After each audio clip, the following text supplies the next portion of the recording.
In this video, I'm going to show you how you can use Photoshop to manipulate or change images if you need them all to be a specific size. And an example of that,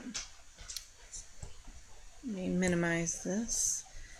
So I have a template here. This is a wireframe, a digital wireframe.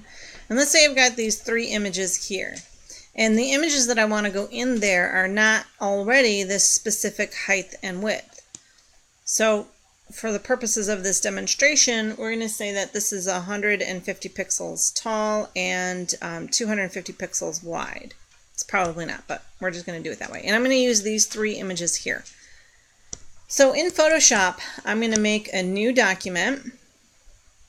It's 72 resolution, which is what we want. We want the RGB color.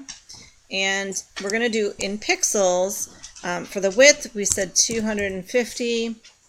For the height, I'm going to do 150 and then click OK. So that's pretty close. It's probably a little bit taller, but it's fine for what we're going to do. Now I'm going to open the images that I want to go in there. So I'm going to go File, Open. And I want to go into my desktop.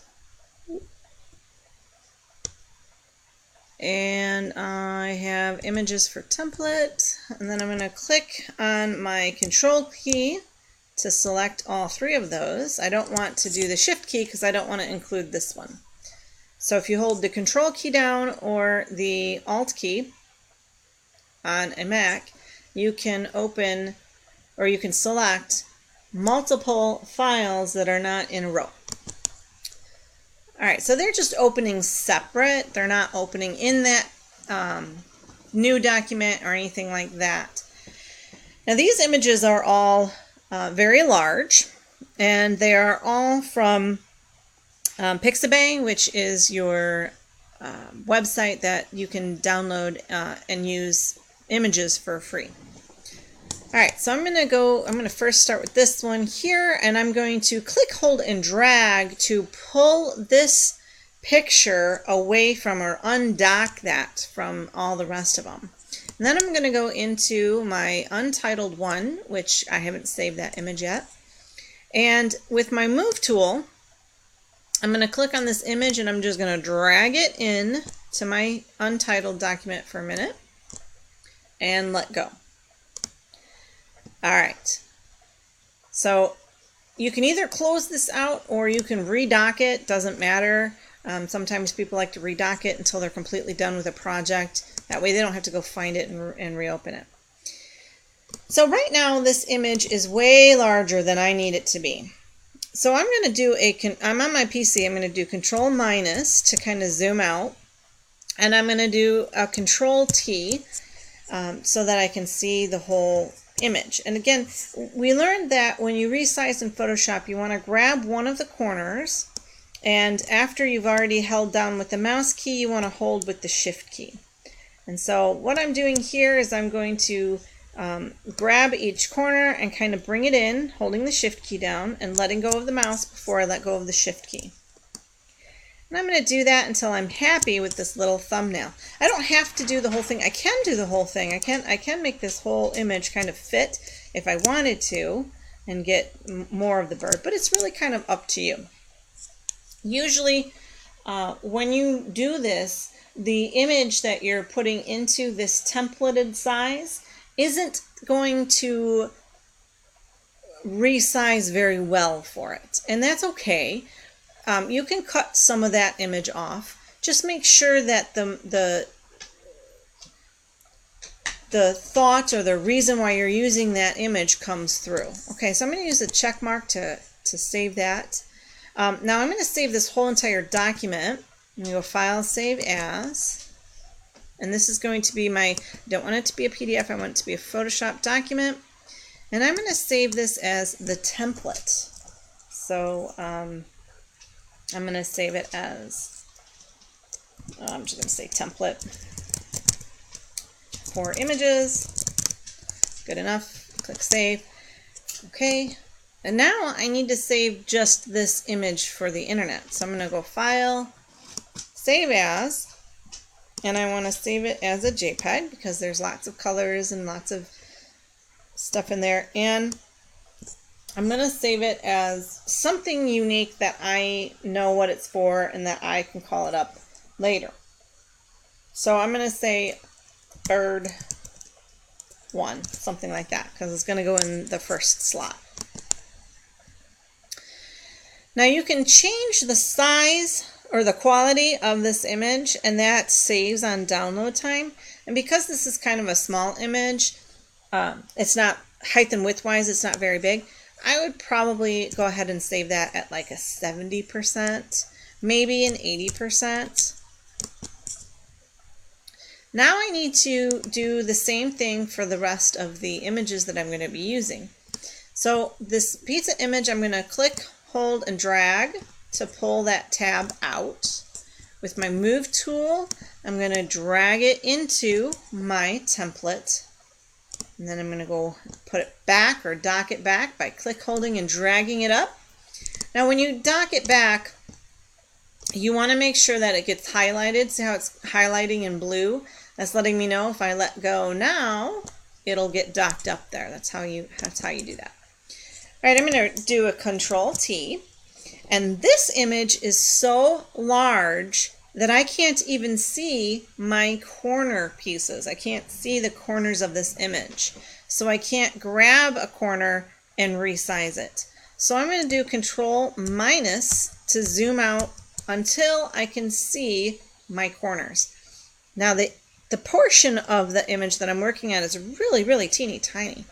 So what I'm going to do is I'm going to grab one of the corners, hold my mouse down, hold the Shift key down, and then I'm going to start to resize it.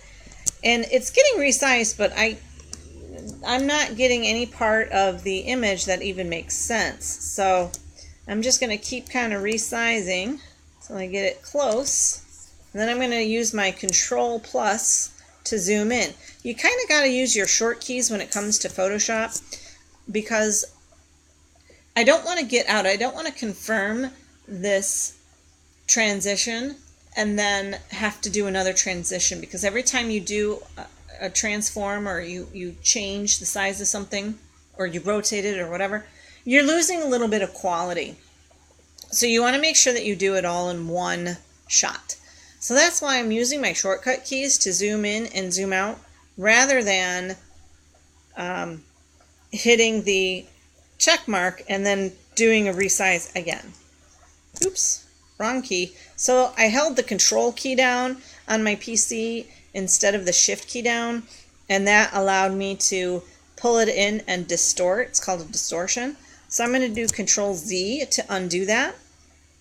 Control Z is undo on a PC, Command Z on a Mac. Alright, so I'm going to grab the corner again. This time hold the Shift key down and kind of resize some more. And again, if my image is not going to fit perfectly into my square that I need for the web, that's fine. I'm not going to worry about it. If parts of it gets cut off, I'm fine with it. So I'm going to go ahead and click the check box. And then I'm going to just save this because I already have it named. So I have template.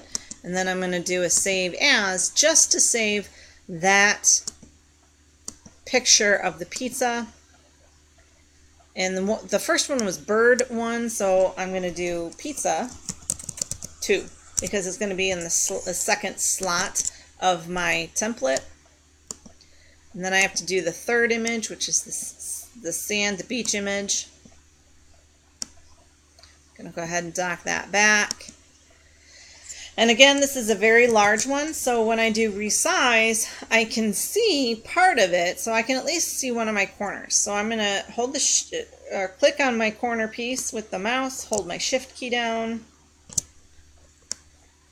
and I'm going to, now I don't have anything selected, I don't have the mouse, I don't have the Shift key, but I can put my cursor somewhere in this image and kind of move it, as long as you don't click on that little dot in the middle, because that dot is going to, if you click and hold on that dot, you're not moving it, you're changing the center point for the image, and we don't want to do that.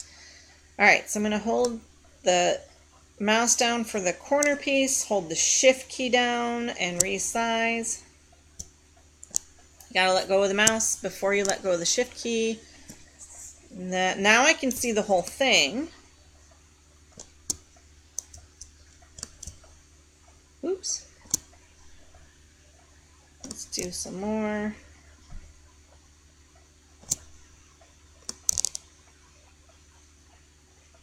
And that's pretty good. So I'm going to do the checkbox, save it, because it's my template, and then do a save as for my JPEG.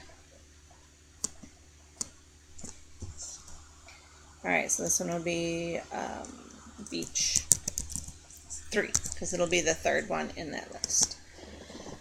Okay. Now, sometimes when you're doing a prototype, you would have already kind of resized these, but let's say I'm getting ready to do my prototype and I don't want to resize them. I want to make the template versions of this and then open my prototype up and bring them onto the prototype. So that's the way you would really want it. That's the order you want to do things. Now, I don't have to slice or cut out the images from the template because I already have them in the size that I want them. So all I really need to do at this point would be to start my HTML for the home page, and then I can just bring my images right into the home page design.